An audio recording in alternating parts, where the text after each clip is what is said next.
नमस्कार दोस्तों, मैं प्रताप और आप देख रहे हैं भोजपुरी यूपी बिहार। बिहार एनडीए में उपेंद्र कुशवाहा, जीतन राम मांझी और चिराग पासवान की वापसी हो चुकी है। हालांकि सीटों को लेकर चिराग और उनके चाचा पशुपति पारस केंद्रीय मंत्री के बीच तनातनी अभी तक जारी है।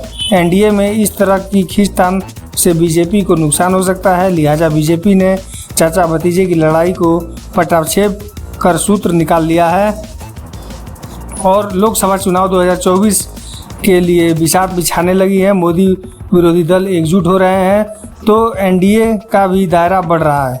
बिहार एनडीए में अब उपेंद्र कुशवाहा, जीतन राम मांझी और चिराग पासवान की वापसी हो चुकी है। हालांकि सीटों को लेकर चिराग और उनके चाचा केंद्रीय मंत्री पशुपति पारस के बीच तनातनी अभी तक भी जारी है। एनडीए में इस तरह की खींचतान के बीच बीजेपी को नुकसान हो सकता है, लिहाजा बीजेपी ने चाचा भतीजे की लड़ाई में पटाक्षेप का सूत्र निकाल लिया है। बीजेपी की कोशिश होगी कि आने वाले लोकसभा चुनाव से पहले वह चाचा भतीजे की दूरियों को खत्म किया जाए।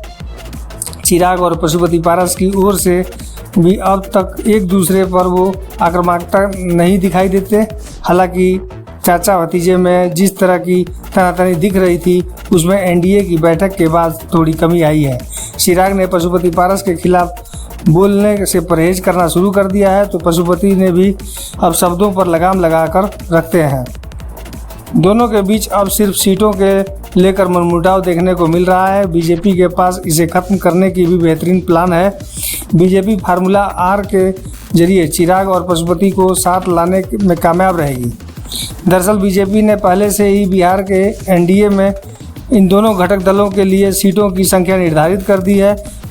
इसमें लोजपा को उतनी ही सीट देने का वादा किया गया है जितनी पिछली बार उसे मिली थी, यानी लोजपा के दोनों धड़ों को 6 लोकसभा सीट और 1 राज्यसभा सीट मिलेगी।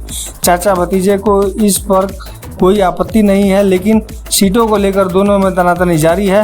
हाजीपुर सीट के लिए चिराग और पशुपति दोनों में आपस में अड़े हुए हैं। चाचा भतीजे की इस खींचतान का रास्ता बीजेपी ने निकाल लिया है।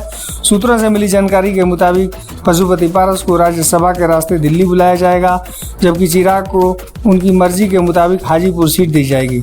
रामविलास पासवान भी आखिरी समय में राज्यसभा के सदस्य थे। राज्यसभा सदस्य के नाते ही उन्हें केंद्र में मंत्री बनाया गया था। तब लोजपा के 6 सदस्य चुनाव जीतकर लोकसभा पहुंचे थे। ठीक उसी पैटर्न पर इस बार भी बीजेपी ने दोनों के झगड़े का सलूशन निकाला है, यानी राज्यसभा सीट पर पशुपति का अधिकार होगा तो वहीं लोकसभा सीटों पर चिराग की मर्जी चलेगी। हालांकि प्रिंस राज को उनकी ही सीट से उतारा जाएगा। दोस्तों, वीडियो को लाइक करें, चैनल पर है तो सब्सक्राइब जरूर करें और अपनी राय कमेंट बॉक्स में जरूर दें।